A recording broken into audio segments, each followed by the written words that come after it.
6 years ago to the week, I started investing. I started investing in order to be able to try and reach financial independence. And along that way, I've tracked every single dividend that I received. Let's go over every single one in the last year to see how I've performed. It has gone up since the previous year, not as much as a percentage increase as I did previously do. This is the spreadsheet that I use. This is the portfolio that I have. I'll share that at the same time so you can see how much I've got invested in order to get these returns.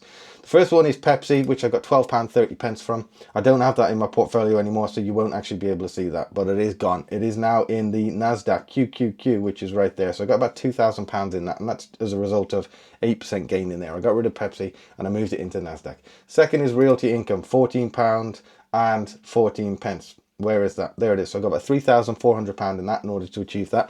That also is a monthly paying dividends, a real estate investment trust. It does underperform. It has always underperformed. It is one of the few positions in my portfolio that's in the red, but I like the diversification of having property, albeit an underperforming property in my portfolio. That gave me a total then for January for £26.44. What I also like to do is I like to break that down so we can work out how much that is on an hourly basis. So if you think about the fact that in any given on average, in a given month, there's 162.5 hours in that month. Now, if I made £26.44, what does that work out hourly? Divide one by the other. I made 16 pence per hour in January from my dividends. So January is a slow month. So is February. It's even worse than January, if I remember correctly. Let's have a look. In February, only two dividends again. £2.07 from Apple. What have I got in Apple? I've got £2,500. I did trim that last year. I took some gains out of it. What I typically do as well is when I have a business, an individual stock that flies, I trim a little bit. I take that cash and I put it into my all world. It sort of increases my returns. £13.99. You'll notice that goes down. That's based on currency fluctuations. So even though I reinvest every single dividend, it has gone down because of the currency fluctuation. March is always a little bit better. There's 3 months of the year which are better for me. March, June, September, December, 4 months. So those are where my big ETFs pay. So that's when I typically get a much better payout. In March then, £1.93 from Alphabet. I've got £3,500 in there. £5.25 from Microsoft. I've got £3,500 in there. Now they are low dividend yield businesses. They are tech behemoths, of course, but they don't pay much in terms of dividend yield. I don't hold them for the dividends. I hold them for the fact that they get the growth from it. Pepsi, I still had it at this point, £11.89. Johnson & Johnson, £12.63. That one is gone as well because of underperformance. Wanted to take that out, and what I did with that is I used that to buy my, not allowed to say it when I'm talking about trading 2 and 2, alternative asset class, shall we say. Unilever, £20.85. What have I got in Unilever? 2,381. Consumer goods, obviously, gives me diversification across that. Realty income, £13.86. Now I got my first all world payment. It is one of the smaller ones, £102 and 40 pence. I forgot to unblock these ones. So what did we make hourly across those 2 months? 10 pence in February and £1.03 in March. Serious cash. But listen, a £1 increase on my income over the course of a month, I'll bloody take it any day of the week. It only increases as well over the years. April, quiet month, but I did get some ETFs, so it's not too bad. So £13.63 from Realty Income, 2 ETFs, emerging markets, and emerging markets has gone for my portfolio as well because I felt like I had duplication. Didn't necessarily need a specific emerging market ETF because of the all world I choose includes emerging markets as well. S&P 500, £95.57. Now you might think, well, why are you holding the S&P 500 and the all world? That's duplication as well. But that's something that I'm comfortable with. I do believe the US will continue to grow. If it doesn't, I've got the all world covered. £117 in ETFs and therefore £130 in total, 80 pence for the month of April. May, I think, typically is an okay month, so let's have a look at that.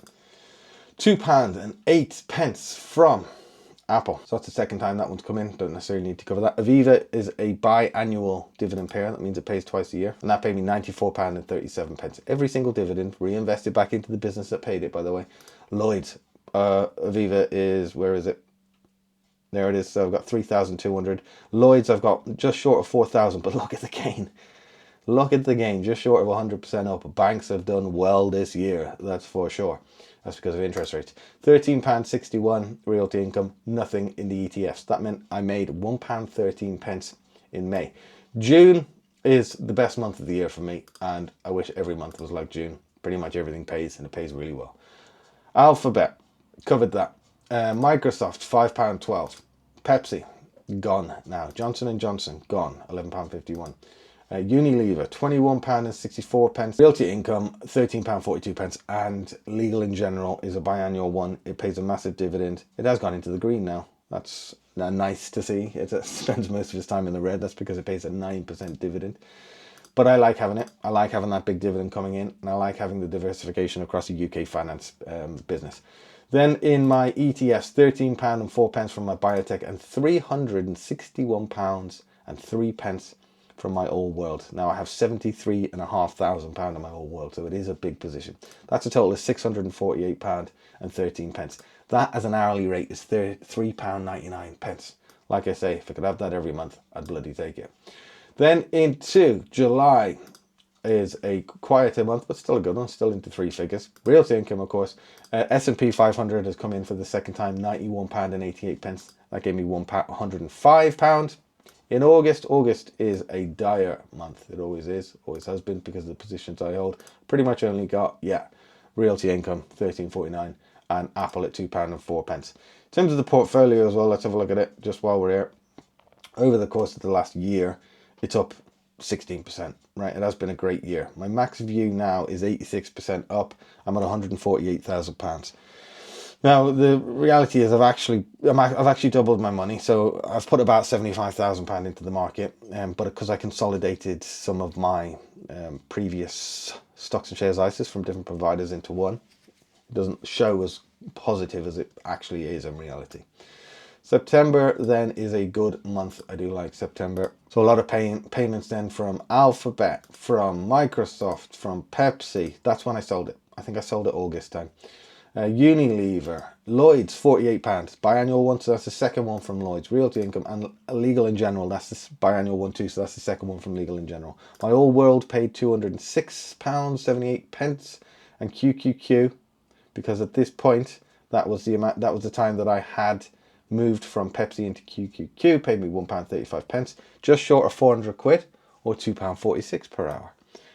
October, let's have a look at it. October we did okay. We got £60.43 from Aviva. That's the second biannual one. £13.77 from Realty Income, and S&P 500 paid £90.51. That gave me £164, and it also gave me an hourly salary of £1.01. Let's just get the last three all clear. Last two clear in one before we do the big fancy reveal. So November is a quieter month. Yeah, one of the quietest months of the year. A few payments there. December is usually a good month. Yeah, it is the third best month of the year for me, and that's because of all of these ETFs here. You can see here, £2.20 in terms of hourly. So total income then from dividends over the course of 2025 was £2,232.03. That worked out on average as our hourly salary over the course of the year of £1.05. Majority of it, as you can see, has come from ETFs. Still, a considerable amount from individual businesses. What I am doing is trimming these businesses regularly as I move them into my old world, as I take the gains. Some of them I'm going to hold for a very long time. Some of them I'm not. In terms of my ISA allowance, I've got 15,656 deposited. That was all from my redundancy back in April. And I've got 4,344 remaining. I'm going to use most of that with a couple of other brokers as the plan for that. So how does that compare to previous years? Let's have a look. So 2020 was when I first started investing. And over the course of that year, I made £66.09. That was the first year. And as you can see, there's loads of businesses in here. I was buy heavy. I was just buying anything and everything that I thought was going to do okay. And there was all sorts of weird stuff. Artemis, High Income, in Hargreaves Lansdown, all sorts of weird stuff. In 2021, that more than doubled to £156.55. Still got a majority of these weird businesses. Then I started trimming it significantly. So 2022 more than tripled it. So £470, and you can see it's much more condensed in terms of a portfolio. 2023 has gone up again, nearly doubled, over doubled, £1,005. 2024, £1,694, and 2025, as we've covered, 1,515. So those are all my dividends. I have said before, I'm going to get a proper tracker and start putting it available for people, but I just haven't sorted that out yet. Let me know how you got on with your dividends in 2025.